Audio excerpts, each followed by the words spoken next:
Hi there. I'm going to take a class 3 about Pyspark.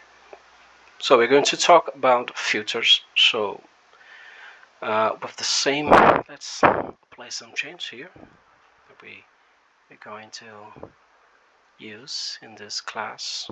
Okay, just random information, just to use as tests.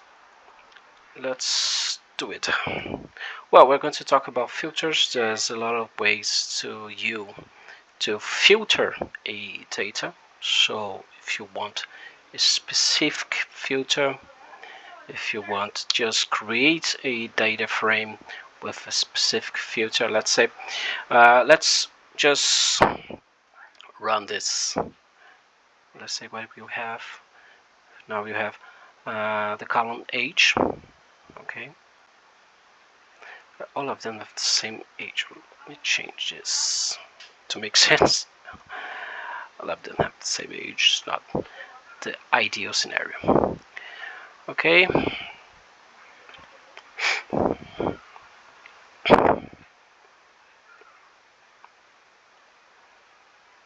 So here we are with four rows, sorry, with each of one of them with different ages. Let's say I want to create a data frame with just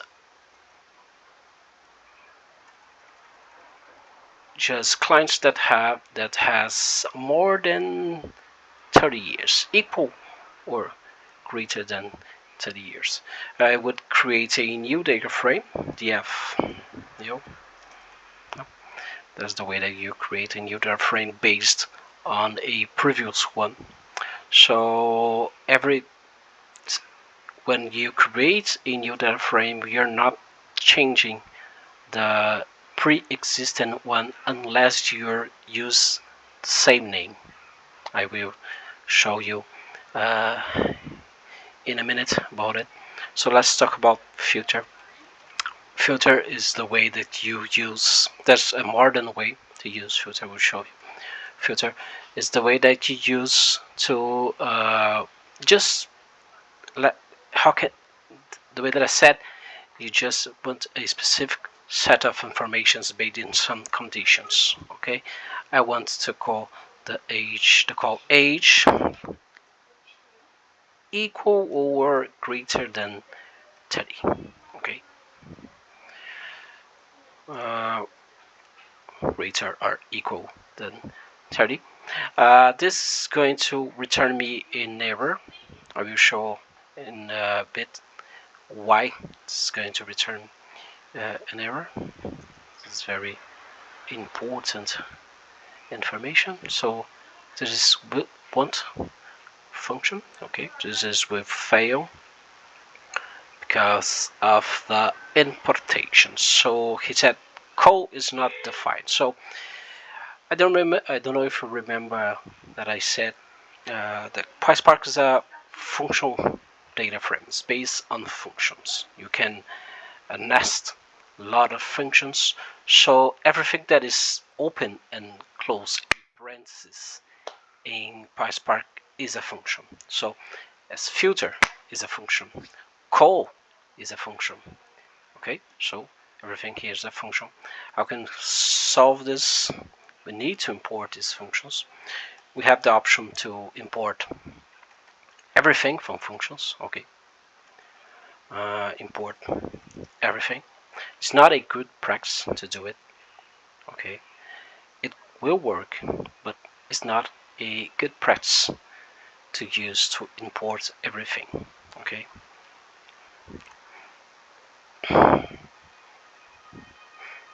Okay, this works, no problems. So I made here a filter just to take the client who has more than 30 years, more or equal. I can set it for more.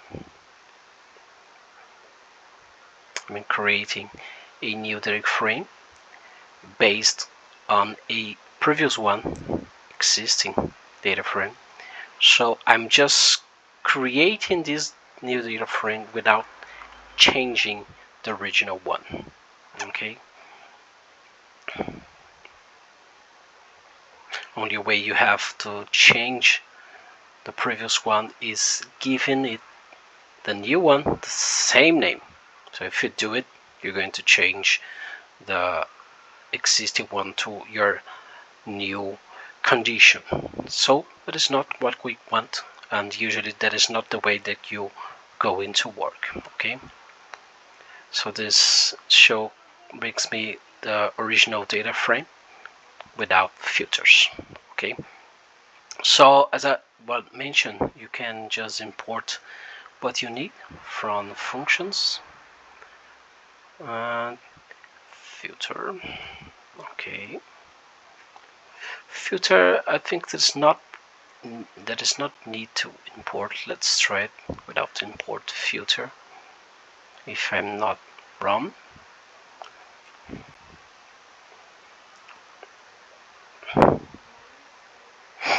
Okay, we don't need to import filter. Great.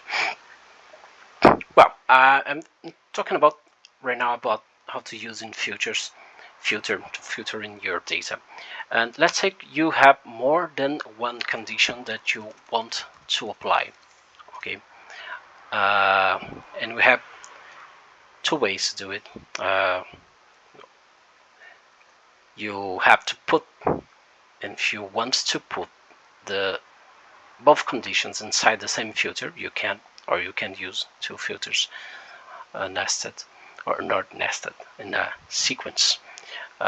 So putting like this, putting that's surrounding this first argument inside parentheses, and you can see you can run it if you won't give any problem for you to put like this. Let's use a different filter to bring more than one information. Let's set greater than 10. Okay, so just following the same fox that you would have writing a SQL query, you have more than one conditions, so you can use and or. So let's say you want to take everyone that's greater than 10, and there's the symbol for and, the symbol for that represents and that does the same as and does in SQL. Let's say you also that the same age less than 40. Okay, so you just want to take these two guys here. So when I use and condition, I'm going to find both circumstances, the both declarations, the both arguments should be true, and we'll attend these both circumstances. I may need to use or condition. Or condition is a condition. Is you going to use pipe here? So pipe represents or, and you take this or this. There's the same idea coming from SQL. I've already mentioned the great relation that this frame has with SQL to deal with unstructured data or no relational data. Okay, so that is the way they use a more than one filter inside the same filter. Let's say you can use also two filters. Okay, just put one like this. Okay, and another filter here. and age. Let's run this one first. Okay, just to guarantee that we are deleting the first line. Okay, and if you want, you can write down a second filter.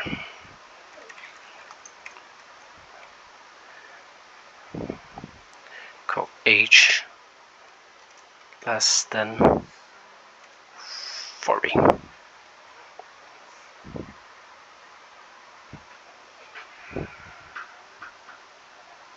When you write this in this way, that is not the way that I like to use, because it's not clear if you need or a condition or operator or a and operator.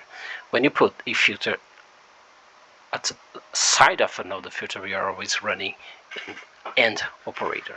The both conditions will be applied. Okay.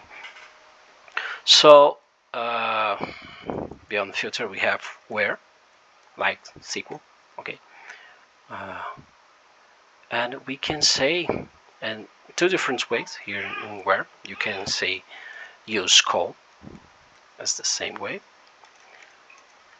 Okay, we can call the call conditions. Let's say we need where, I don't know, I don't remember. Don't need to import them. Some of the functions we don't need to import. Okay, so we have where like this, and we can also use age greater than 10 like this, like a SQL.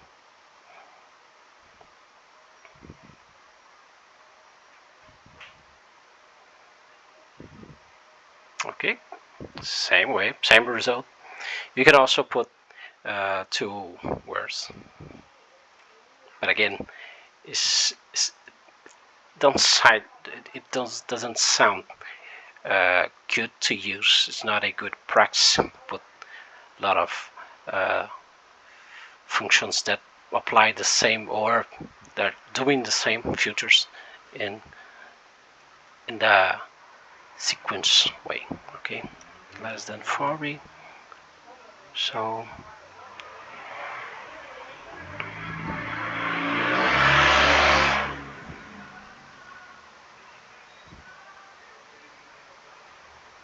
okay, great. So let me check if we have some more. Okay, let's say that we have duplicated rows. This is also kind of filtering. Okay, and let's do not apply this filter here and run this.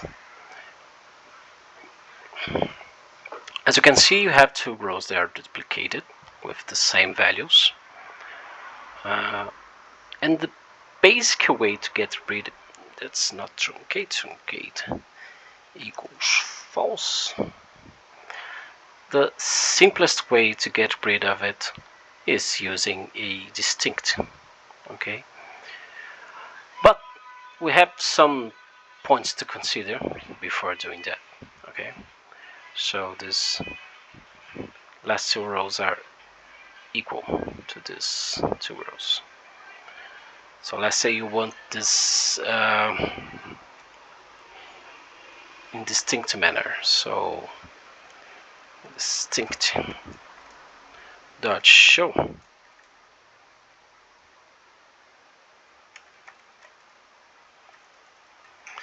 If you're going to create a new data frame, you don't need to put show on the previous one.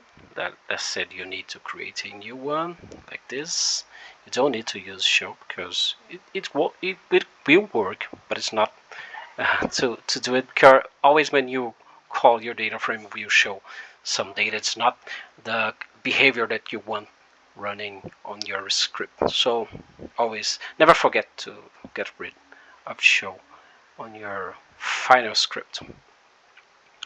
So let's say it wants to get rid of this data, create a new one, data frame, didn't show here, truncate equals false.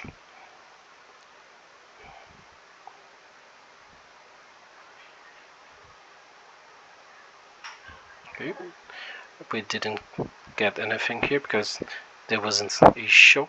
Okay, so Distinct does this in a more complicated situation. Distinct won't help you. So when they were talking about this, but not the time to talk about it right now. Okay, so we can also use drop duplicates. This has the same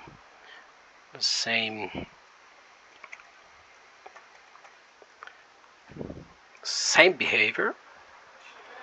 Okay, from Distinct. Let me see the duplicates. Okay, drop duplicates.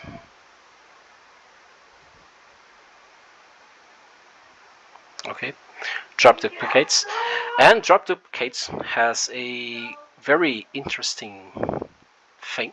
You know, let's say that we has this duplicated rows here, but with not duplicated, but almost. Let's say we have this, so we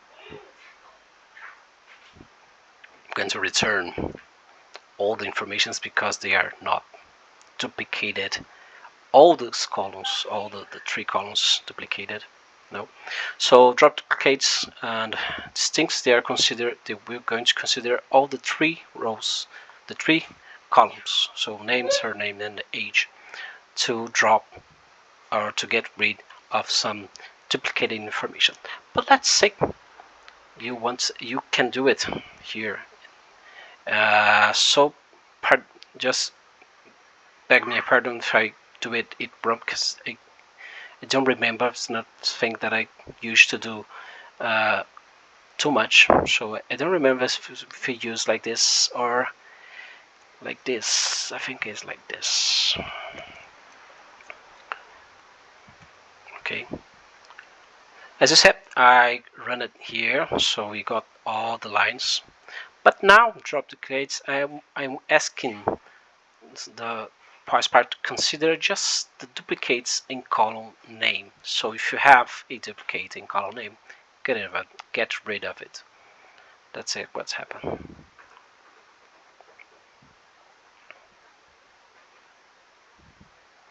So that is not the way that we use it. I forgot.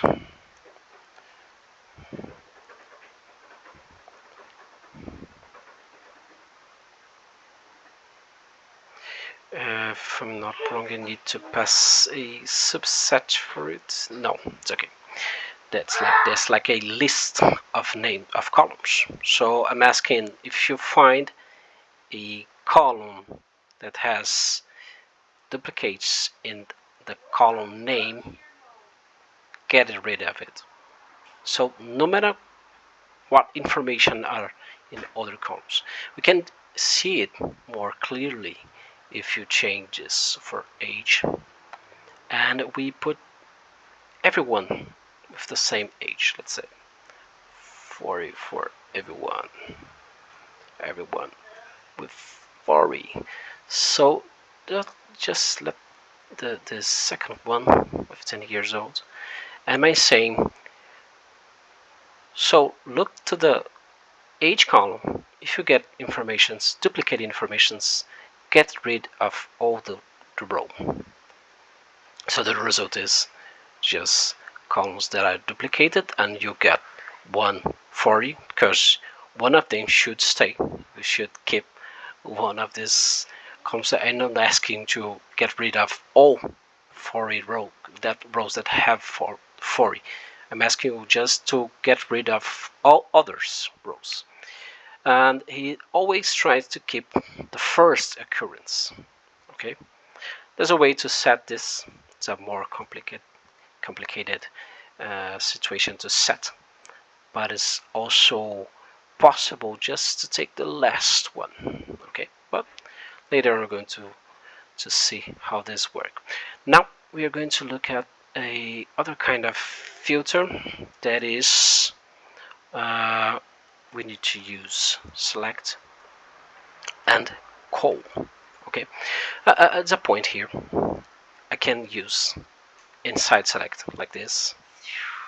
Let's put just to down here to better see it. I can use like this or like this, or also like this. Okay, there are two different ways to do it, and they can work together, so far I remember. Okay, working properly, greatly. There are two different ways to do the same thing. But why? Why? You're always passing a list, this kind of information return a list, but also you can apply things called alias. Okay, alias, new name. You're changing the name of the column, the return. Okay, and you can do it. You can't do it with this new name. Let's try with surname. Alias, new surname, new surname. Let's look what happens.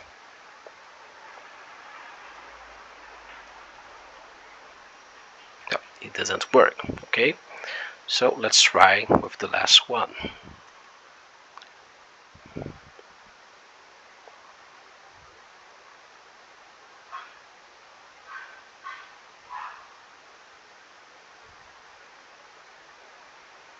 It works. Yeah, changed the wrong thing, but it works too. Great. So this is the way that we can apply select. We're talking about alias. Alias. Like operators. Also a filter. I use it inside the select. So I'm saying that I want the call name, the name that starts with C. So I put a percentage at the beginning. The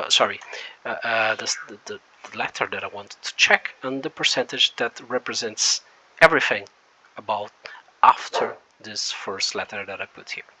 Okay, so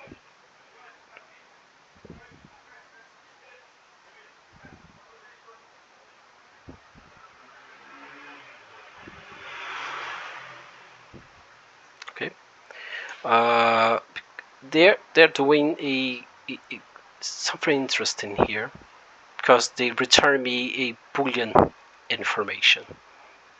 That's not what I like. That is not what I want. You know, and this information should be inside a filter.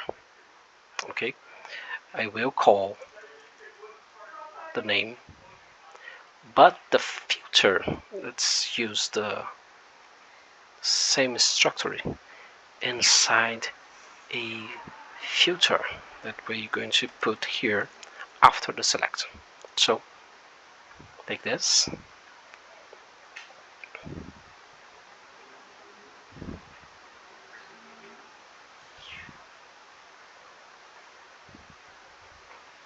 so as you can see, it just brings me all the clients that starts with letter C, and did not bring that information like a boolean, because I select a boolean. I was selecting inside select. I just select, and I can use alias to change the name, but the future must be in outside the select.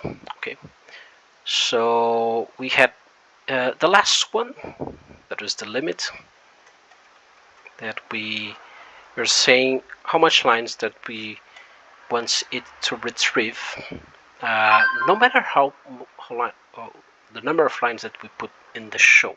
Okay, just asking From this operation that you select your filtering, just bring me one row. Just one row, limit 1.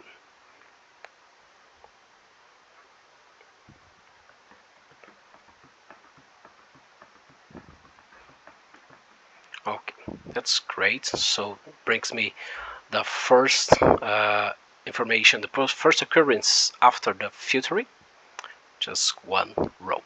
So we are going to talk about why I can't change this. I can bring just the last one, but this is going to talk about in the later chapters talking about sorting data. So that is all for today. The class got a bit longer, so but that is the very important topic, and it's I thought it would be great to put inside in one big class. So thank you very much.